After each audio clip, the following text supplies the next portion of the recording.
Vamos a presentar hoy a un nuevo libro con un autor que ya tiene su veteranía en nuestra editorial, en el Garaje Editorial.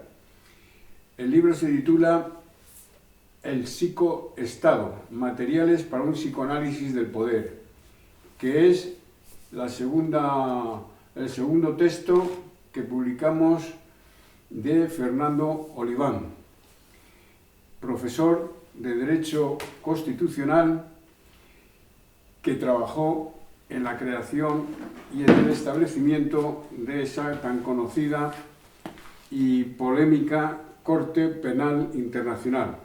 En la actualidad, Fernando Oliván es director del Observatorio Euromediterráneo de Espacio Público y Democracia. Bien, son dos libros distintos. Son libros distintos, pero tienen esa característica, en cierto grado, por una cierta voluntad de modestia, los he llamado materiales, es decir, no es un tratado. He querido huir de algo cerrado completamente y crear elementos para un debate, elementos para una reflexión y para que el lector, un lector inteligente, que es al que me dirijo, pues sea capaz luego de crear su propia doctrina, su propia tesis sobre lo que es el poder. En el golpe de Estado como espectáculo, lo que se buscaba era un elemento más provocador, más ver cómo funciona ese poder en algunos aspectos, y en este he querido buscar más el origen, cuál es la sustancia en la que nace ese poder. El concepto de psicoanálisis para mí es fundamental. El psicoanálisis es el que me permite encontrar una técnica, una tecnología de acercarme al hecho social desde elementos que se nos escapan de nuestro elemento comunicativo. Que no solamente es una técnica terapéutica en absoluto y que por eso es utilizado por gran parte de la ciencia social a lo largo del siglo XIX.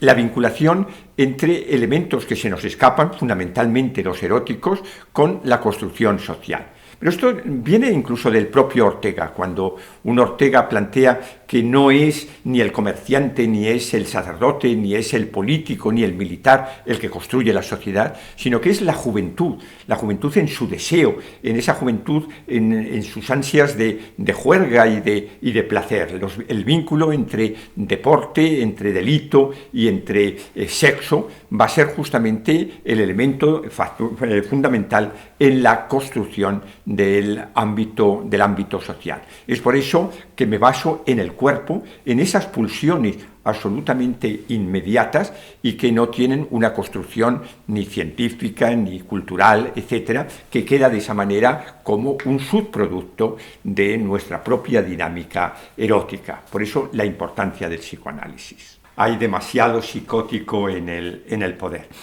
Pero mi intención era más buscar la propia estructura del Estado, la psicosis del propio Estado, es decir, la propia institución padece de unos elementos en los cuales podríamos entender que hay una creación psicológica patológica. Esa patología del Estado, esa entidad, ese sujeto, ese leviatán, en cierto grado también psicópata, es el que me ha interesado más a la hora de redactar esta obra.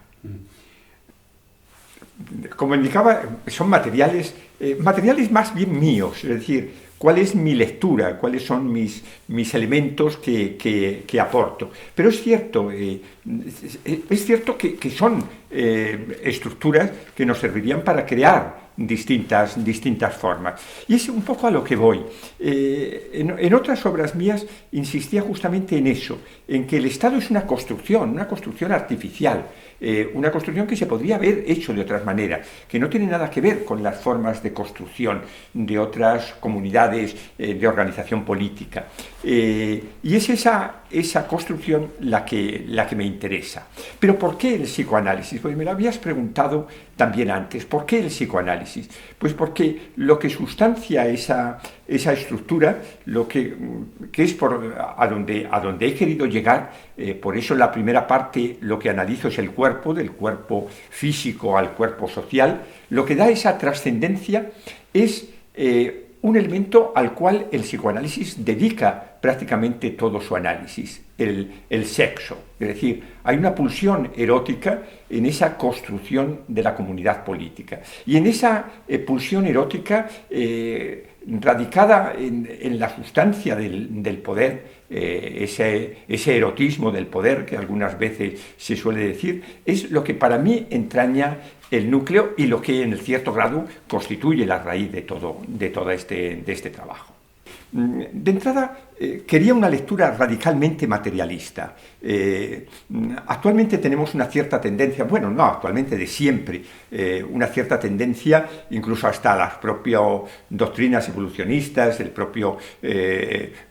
darwinismo evolucionista, etc., parece como que entrañara un cierto proceso de progreso, la teoría de progreso, desde la célula hasta nosotros.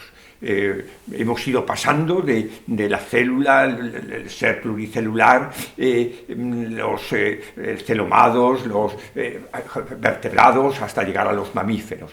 Pero fíjate que llamamos incluso de protozoos a la célula, como si fueran previos al zoo, a la animalidad.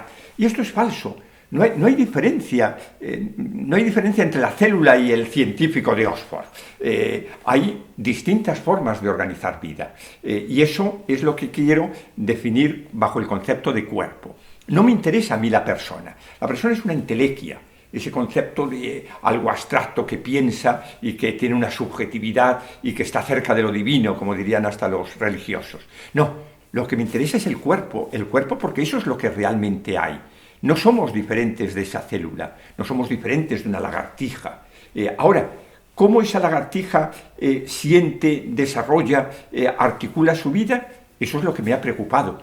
Y cómo esa lagartija ya humana, que somos en nuestro último proceso de construcción, esa lagartija humana ha pasado a construir ese enorme edificio que es la sociedad, la comunidad política. Cómo se llega a la construcción de un Nueva York desde la propia materialidad de un solo cuerpo que somos cada uno de nosotros. Ese es lo que me ha...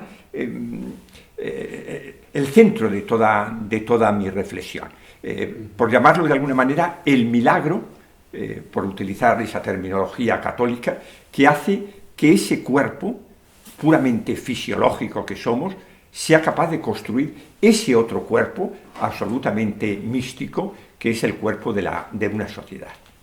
Los elementos que nos comunican con ese exterior son los sentidos que ahora los agrupamos en esos 5, vista, oído, olfato, gusto y tacto, etcétera, que son los que parece que la fisiología nos ordena. Pero hay una sinestesia y todo eso está absolutamente vinculado. Es una membrana, la membrana de nuestra célula, que se conecta con el exterior. Ahora, no me interesan los aspectos fisiológicos de esa relación con el exterior.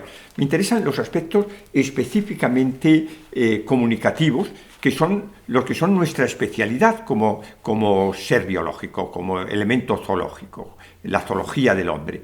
Y esos elementos son netamente lingüísticos. En el caso del oído y la vista lo tenemos muy claro. La construcción de un lenguaje, el lenguaje verbal nuestro, pues es una construcción que surge de los sonidos percibidos a través de los órganos sensoriales del oído. En la vista, pues también lo tenemos, es el texto, la escritura como elemento lingüístico. Lo que yo he querido plantear también, que existe una lingüística también del tacto y una lingüística del olfato. Y tratar de ver que desde cada una de ellas se ha ido construyendo una parte de nuestra estructura social. Hay un paisaje, podríamos llamar político. Ese paisaje político es el que percibimos con la vista. La vista ordena las cosas. Yo lo que veo aquí no son meras sensaciones perceptivas por mis pupilas. Hay ahí un orden. Y ese orden me permite darme cuenta que estoy aquí en una editorial progresista. Simplemente ver lo que veo me da ya unas notas lingüísticas. En el oído lo vemos también. También la diferenciación entre la palabra y la música, que es, para mí, desde el concepto de palabra, es como se ha ido construyendo lo que denominamos el espacio público. Desde la música, ese es quizás uno de los elementos que trato de aportar más científicamente elaborado, desde la música, la vinculación entre la música y el Estado. Fíjate que el concepto de notación musical no va a aparecer en sus orígenes hasta el siglo VIII, IX, posterior a Cristo. Hasta ese momento no hemos tenido notación musical. Como decía San Isidoro de Sevilla, no tenemos capacidad de recordar la música si no es a través del sonido. En cambio, cuando hubo la notación, el tetragrama primero, el pentagrama después, hemos sido capaces de construir una escritura musical. Y esto es paralelo a la construcción del Estado. Ahí es donde dedico una parte, para mí, una de las partes más importantes de mi libro, esa construcción del Estado. Pero también la vinculación entre el derecho y el tacto. Fíjate que en derecho romano todo se construye a través de ese concepto de la mano, la manus. La manus es el elemento sobre el que se domina, o se libera. Al matrimonio los romanos lo llamaban matrimonio manum mariti, es decir, la mujer sometida a la mano del marido. Al esclavo, cuando se le dejaba libre, se le manumisio. La manumisio, vemos que es la mano, el tacto es el constructor del derecho.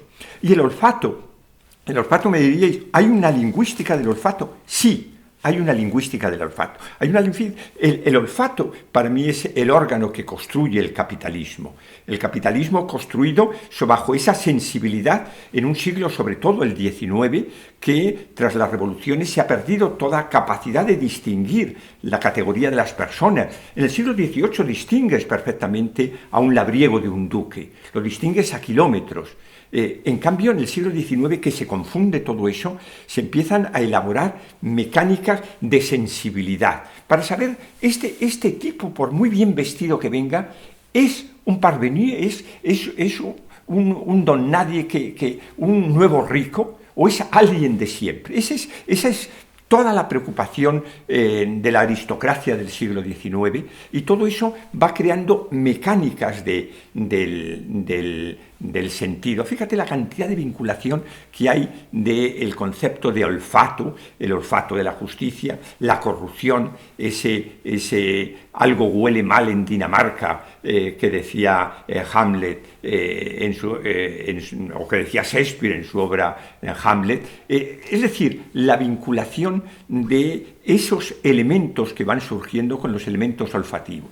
Es decir, he tratado de construir la lingüística, una gramática, una semiología, esa es la segunda parte, una semiología a través de los sentidos que me permita entender la construcción de esa comunidad política desde el origen en su espacio público, sobre todo a través del concepto de paisaje, la construcción del Estado a través de la notación musical, el concepto de derecho a través de la manus y la vinculación con la sensibilidad manual, y al final el capitalismo en los órganos sensoriales olfativos. Ese ha sido un poco el origen de este trabajo y un poco los materiales que ofrezco al público para su lectura.